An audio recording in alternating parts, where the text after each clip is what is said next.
May 29th, 1892. Dear Martha, the Greens are great folks. They live on a farm outside of Gainesville. They're the family who invited us to stay with them last night. They saw our balloon as we landed in their field and came running to help us. Folks came from the other farms too, watched us land. You'd never seen a balloon with a basket under it float down from the sky, and neither had I. The Greens have 4 daughters, Sylvia, Betty, Carleen, and Molly. Carleen, who has curly, black hair, is my age. I slept in her room.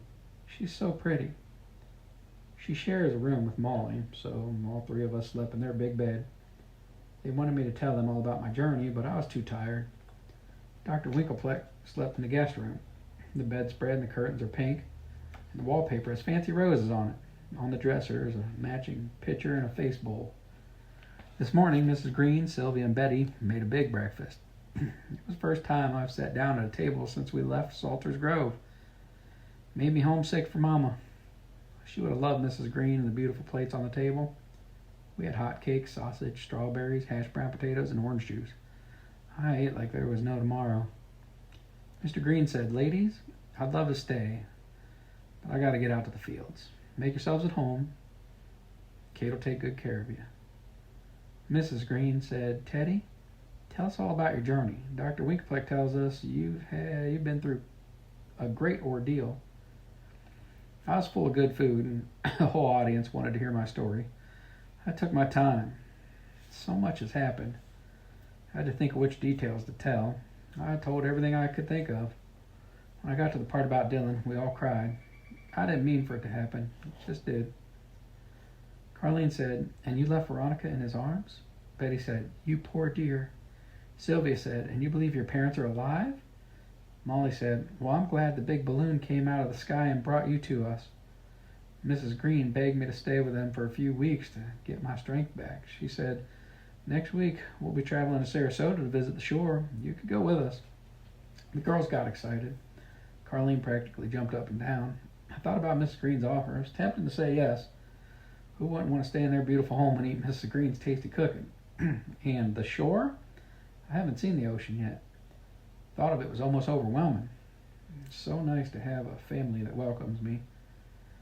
I've been so lonely and scared without Mama and Pap. For days I've slept on hammocks and hay and under trees. Sometimes I've had food and sometimes I haven't. Dr. Winkleplex said, "It might be a good idea, Teddy. The Greens seem like such nice people." I wanted to say yes, but I couldn't. I said, "I'd love to stay with you, but I must find our kinfolk in camping. That's the only way I know for Mama and Pap to find me. They must be worried sick." This afternoon, Carleen and I played outside with Ethelbert and Carleen's dog, Freddie. She and I bathed the dog and scrubbed him with a brush and a bar of soap. Mrs. Green gave me an old brush, and I brushed Ethel in the sunshine until his fur was soft as silk. He lay on his back and fell asleep. Tonight, Mrs. Green came in Carleen's room to sit with me. She said we could take you to McCanopy the day after tomorrow in the buggy. That be all right? We want to make sure you get there safely. Carleen and I have another day together. Jubilation. So good to have a friend again. She'll never take your place, Martha. You're still my best friend. Love, Teddy. May 30th, 1892. Dear Martha, today Carleen and I went out to the fields with her father. Mr. Green is interested in the fact that Pap is going to farm. He asked where's his land and what's he plan to grow. I said his land is down south, somewhere below Lake Okeechobee. I don't know what he plans to grow, but in Mississippi we grew cotton and corn. Mr. Green's face lit up. He said, "I'm a cotton farmer too. But I tell you what, you tell your daddy he might be interested in 2 things he could do well with in Florida, cattle and tomatoes. The farmers in North Florida who are into cattle are making heaps of money. Folks are wanting to move the citrus industry down south on account of the cold snaps freezing their trees. Your Pap might consider citrus, but it takes 3 to 5 years before you get a cash crop when you start out." I listened carefully to what Mr. Green was saying so I could tell Pap later. Mr. Green said, "Let me tell you a thing or two about tomatoes, Teddy. They're going to be a popular crop. They're good for you, hardy. Railroad's coming in a year. Mark my words, tomatoes and cattle, that's the ticket." Just before noon, we said goodbye to Dr. Winkleplex. We helped her spread her balloon envelope out on the grassy field and smooth out the wrinkles. We fastened the gondola to the envelope and turned it on its side, and we carefully tethered the gondola to the ground. As Dr. Winklepleck was filling the envelope with hot air from the burner, we gathered around. Mrs. Green said, "Amanda, you're welcome to stay." Dr. Winklepleck said, "Thank you for your impeccable hospitality. I don't know when I've ever tasted better fried chicken in my life. However, I have a friend who is also a cartographer. She went on a map-making expedition with me to the Florida Keys 2 years ago. She's been asking me to visit in June. That's 2 days from now. The wind's blowing to the south. I'm hoping the balloon will blow me close enough so I can see her for a few days. If not, I'll have another unexpected adventure." I said goodbye to Dr. Winklepleck. She said, "Teddy, I'm happy our paths crossed. Thank you for helping me sew up my ruined envelope." I said, "Thank you for taking me with you in the balloon." Before she left, Dr. Winklepleck took our picture, then hugged me and Ethelbert. "He doesn't stink," she said, "even when the wind isn't blowing." A few minutes later, we watched her float gently up, high over the pasture, and then away. We waved until she was out of sight. I tried to memorize that picture in my mind so I could sketch her in my sketchbook. Speaking of sketchbooks, I showed Carlene all my drawings. I was a little nervous about it at first, but she likes my pictures. I showed her the gold bracelet. She made me tell her all about Althea Tomlinson. I was ashamed to tell her that I met her daughter and refused to give her back the bracelet, so I skipped over that part. Mrs. Green gave me some new clothes. They're not really new, but they're new to me. She gave me bloomers, a pretty pink gingham dress, and a white pinafore to go over top of it. She gave me stockings and a comfortable pair of shoes. Tonight I took a bath and scrubbed myself from head to toe. Betty brushed my hair until my scalp tingled and rebraided my hair. I brushed my teeth and laid out my clothes and my gold bracelet. I don't want to leave, but I feel ready. Carlene, Molly, and I are all in big bed. They watched me sketch the balloon sailing into the sky. I hate to say goodbye to the Greens.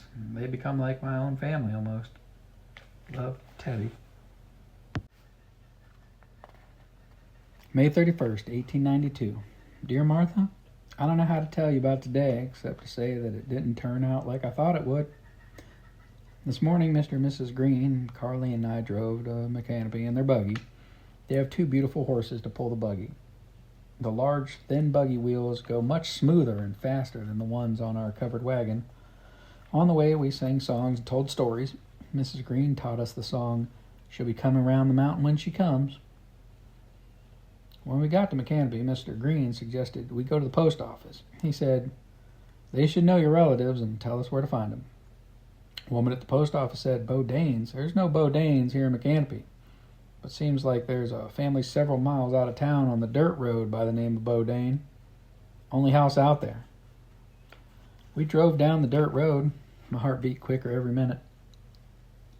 I was going to meet my kinfolk, Pap's cousin, Daniel Bodain. Would he like me? Would he help me until Mama and Pap could find me? The more we drove, the more I hated to leave the Green family, but I knew there was no other way. We found the place. It was run down, dirty looking. The porch was sagging. There was trash in the yard. And 3 kids were running around hitting each other with sticks. Mr. Green called, "We're looking for the family of Daniel Bodain." A woman came out on the porch. She looked about Mrs. Green's age. She said, "Who are you?" Mr. Green said, "I'm Doyle Green. This here's my wife, Kate. We've brought your kinfolk. This is Teddy Bodain." The woman on the porch said, "Teddy Bodain?"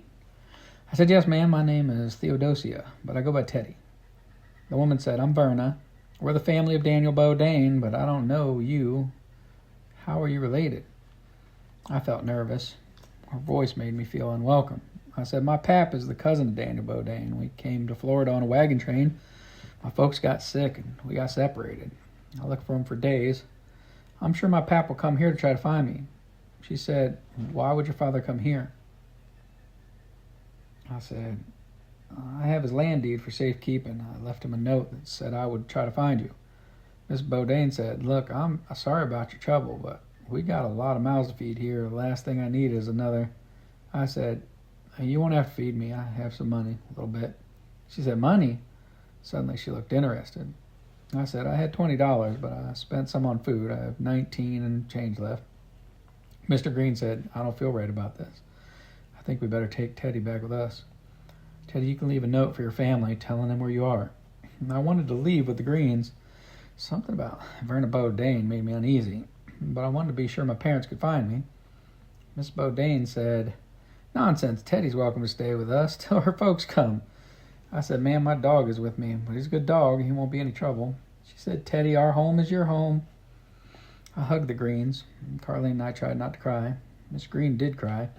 She said, Teddy, if you don't find your folks, you have a family waiting for you. Don't forget that. When the Greens drove off, Mrs. Bodain turned to me. She said, let's have that money. The kids quit staring at me and started hitting each other again. How can I be related to these people? Love, Teddy. June 1st, 1892. Dear Martha, Mrs. Bodain acts different than she did in front of the Greens. After she took my money, she said, and keep that dog out of my house. I'll not have a dog in here. You understand? All three of the kids have done something mean since I've been here. The oldest girl, Sissy, said, don't think you're sleeping with me. I bet you're stuck up with that pink dress. Georgie threw corn cobs at Ethel. I said, don't throw things at him. He said, you better not let him kill one of Mama's chickens. That'll be his last day on earth. Randy sticks his tongue out at me every time Mrs. Bodain's back's turned. I don't know what she does all day, but it sure isn't cooking, cleaning, or laundry. I think she just yells at the kids. We ate beans and cornbread for supper. I said, where's Mr. Bodain? Miss Bodain said, he had to make some deliveries over to Ocala. He'll be back. After supper, she seemed a little friendlier. She said, Teddy, come in here and tell me about your family. We need to get to know one another. When I sat down, she said, you can call me Cousin Verna. She asked me lots of questions about Mama and Papa and our plans. I told her about Dylan, all of us having the fever, and getting separated. She seemed interested in every detail. When I told her about taking the land deed out of the wagon, she said, you're a smart girl. Who knows where that wagon will end up? Now the deed is safe with you. I felt proud of the fact that I rescued the deed. I said I'd keep it in a pouch around my neck. Mama and Pap come for me. We'll travel down to our land, start a new life. She said, I'm glad you kept it safe. May I see it? I said, I guess so. I unfolded the land deed and Verna studied it. She said, 40 acres of Florida farmland? Won't that be nice for your Pap? After the kids went to bed, a man I'd never seen before rode up on a horse. Cousin Verna said, oh, let me tell Daniel you're here. He'll be so tickled. She ran out to meet him. I sat there wondering what that'd be like, hoping he would like me and I'd like him. Daniel Bodain came in and shook my hand. He said, hello, Teddy. I'm your dad's cousin, Daniel Bodain. He had long hair and piercing blue eyes. I noticed a long white scar that ran from his eyebrow down to his ear. He didn't look anything like Pap, but he seemed nice enough. We talked for a while. Cousin Verna repeated lots of details about our family that I'd told her earlier. She said Grace and Dalton got separated from Teddy, and she thinks they'll come for her here. He said, Teddy, I'm sure you're right. They'll show up sooner or later. I hoped it was sooner. I didn't want to stay here any longer than I have to. I slept on a pallet on the back porch. Ethelbert slept next to me. I was so tired. I fell asleep right away. But later that night I had a nightmare. I dreamed Cousin Verna and Cousin Daniel were talking. She said, the deed is made out to Dalton Bodain. He said, so? She said, so, Dalton Bodain's probably dead. He said, what if he's not? She said, no one knows what Dalton Bodain looks like. If someone gets there first and hands in that land deed, that someone could become the owner of 40 acres of Florida farmland. I woke up sweating, great buckets of butter beans. Thank goodness it was only a dream. Or was it? Love, Teddy. June 2nd, 1892. Dear Martha, I woke up early and fed Ethel some leftover cornbread from last night's supper. I had saved my piece so Ethel could have it. I was pretty sure Cousin Verna wasn't going to feed a dog, so I hid it in the pocket of my apron. And this morning, Ethel gobbled it up. I straightened my pallet and swept the back porch with an old broom I found in a corner. I didn't feel like playing with the kids. I hated the thought that we were even cousins. What would I do all day? I said, Cousin Verna, I saw some blackberry bushes along the edge of the woods behind your house. Would you like for me to pick a bucket of blackberries for you? My mama taught me to make a real tasty blackberry cobbler, and I'd be happy to make one for you. Cousin Daniel said, I know I'd like some blackberry cobbler. Cousin Verna said, well, it's nice to have someone who offers to help around here. Teddy, the blackberry bushes are full of briars. Why don't you change your clothes so you won't mess up your dress? She gave me one of Sissy's old raggedy dresses. You can change in my room and lay your things across my bed so they'll stay nice. I changed into the dress and lay my clothes on her bed. I took the big bucket and walked back to where I had seen the blackberry bushes yesterday. Ethel came with me. I'm sure he wanted to stay as far away from Georgie and those corn cobs as he could get. The bushes were filled with berries. The light ones were sour, but the darkest ones were as sweet as sugar. I stuffed myself. I picked and picked. I needed more berries to fill the bucket, so I kept going to the bushes that were further away. Suddenly, a boy stepped out on the path. I was so surprised I almost dropped the bucket. Ethel growled. I stared at the boy. He looked familiar. Had I met him somewhere before? He was about my age. I said, you scared me. He said, who are you? I said, who's asking? He said, I'm Daniel Bodain. What are you doing in that house? I was confused. I said, you can't be Daniel Bodain. I met Daniel Bodain last night. He's a grown man, and he lives in that house. He said, well, you're wrong. I don't care who you met. I said, liar, liar, pants on fire, nose as long as a telegraph wire. The boy said, who are you calling a liar? Daniel Bodain is my name, and Daniel Bodain was my pap. He's been dead for 6 months. I'm sure my mouth was hanging open. I said, then who is that man back at the house? He said, probably Verna's new husband, Jimbo Dud. She was my stepmother. I took to the woods a few days ago because I won't live there anymore. I stood as long as I could. She's mean, and her kids are even meaner. She's nothing to me now that my papa's gone. I was more confused. I said, but she told me that man is Daniel Bodain. He said, well, that wouldn't be the first time she's lied. My head felt like it was spinning. I said, why would she lie to me? He said, probably because you got something she wants. I stood staring at him. He said, I know you don't believe me, but you better watch out. Those people will steal you blind. And then, just like that, he was gone. Great buckets of butter beans. Who's lying? Who's telling the truth? Love, Teddy. June 3rd, 1892. Dear Martha, I'm in terrible trouble. Yesterday, after I picked the blackberries, I helped Cousin Verna wash the stacks and stacks of dirty dishes they lay all around the kitchen. Then I mashed the berries with sugar, strained the juice, made blackberry cobbler for supper. After we ate, I helped Sissy do the dishes. When the others went to their rooms, I lit a candle stub so I could write a letter to you. When I finished writing, the house was dark and silent, like everyone was asleep. I went out on the back porch. I thought about the boy in the woods for the 100th time. Why would he make up a story like that if it wasn't true? But why would Cousin Verna and Cousin Daniel lie to me? I don't know what made me do it, but I crept around to Cousin Verna's window. She and Cousin Daniel, or Jimbo, or whoever he is, were talking softly. I listened. She said, she keeps it around her neck. She won't take it off. He said, then let's all go to the swimming hole tomorrow. She'll have to take it off then. I'll get it while she's swimming with the kids. Fear washed over me. I reached for my pouch around my neck. She said, her parents probably died of the fever. They won't miss the land. This is our big chance.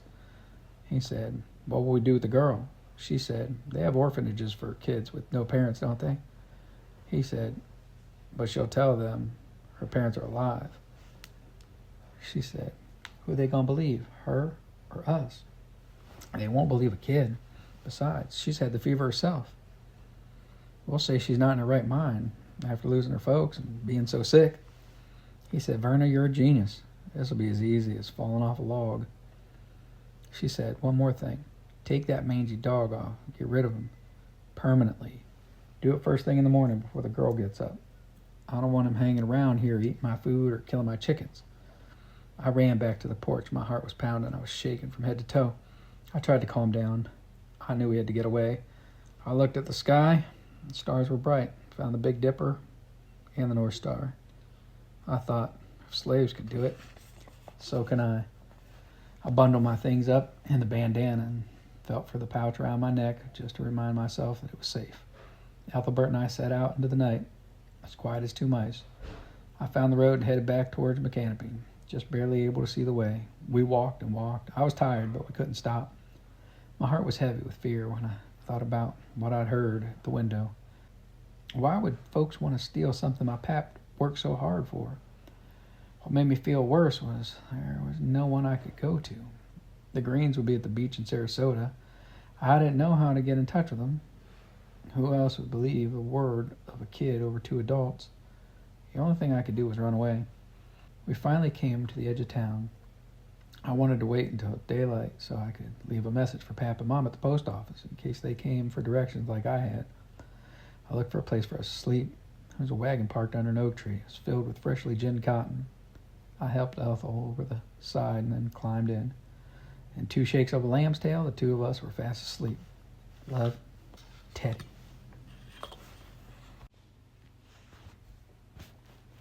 June 4th, 1892.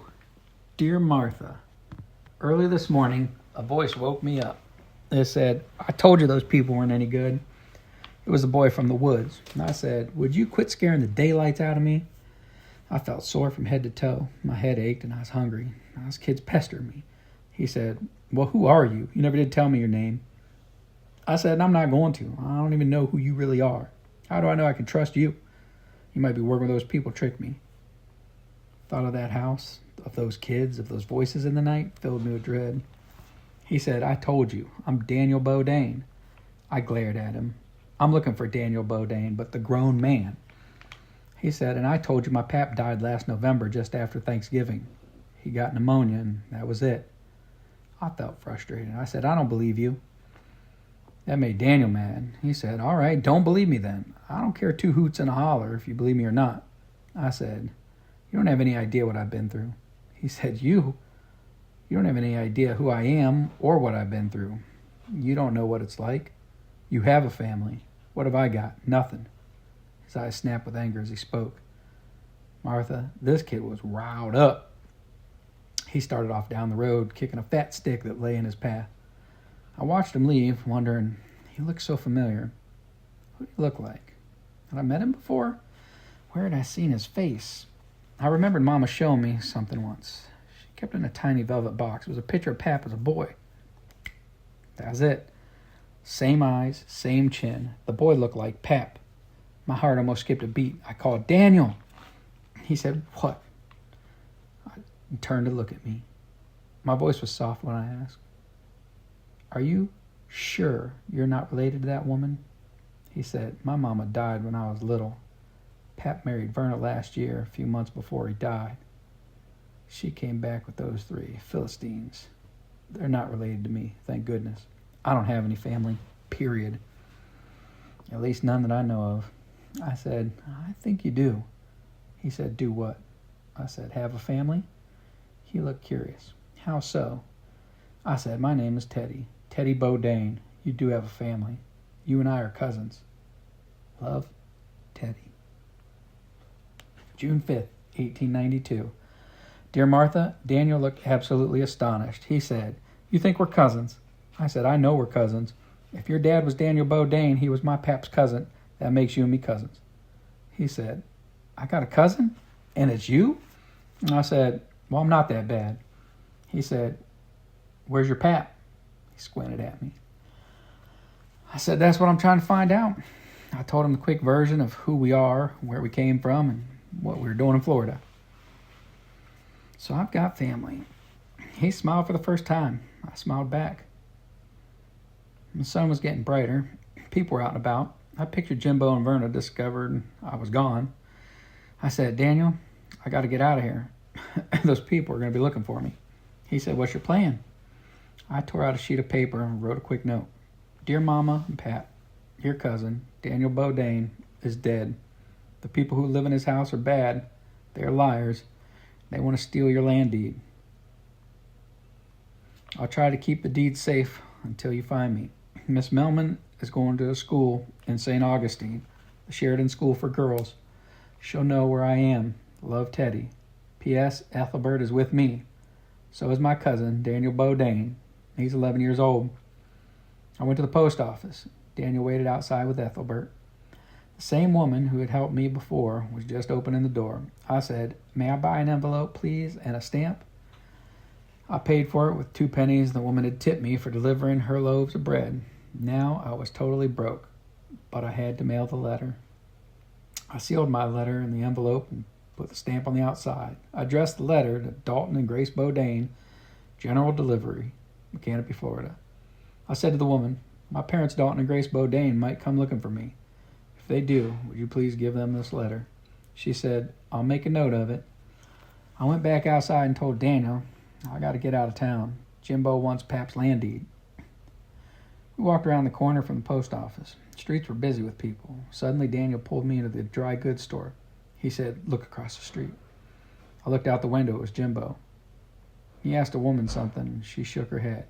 He looked straight over at the window, and I could swear he saw us. We ducked down. I peeked down the road at the wagon where Ethel and I had slept. A man was loading more cotton. Daniel and I snuck out the back door of the dry goods store behind the oak tree and behind the wagon. The man loading the cotton was big and muscular and reminded me of Lucas Lincoln. His skin color was color of coffee grinds. He said, "You kids who slept in my wagon?" I said, "We need to get out of town. A bad man is looking for us. Would you help us?" The man looked back towards a busy street. Jimbo was headed our way. A man frowned. He said, "Get in the wagon on the far side. Cover yourself with cotton as best you can." Daniel and I scrunched Ethel down between the 2 of us. As the wagon rolled through town, the driver sang a sad song. "When the great big river meets a little river, follow the drinking gourd." Love, Teddy.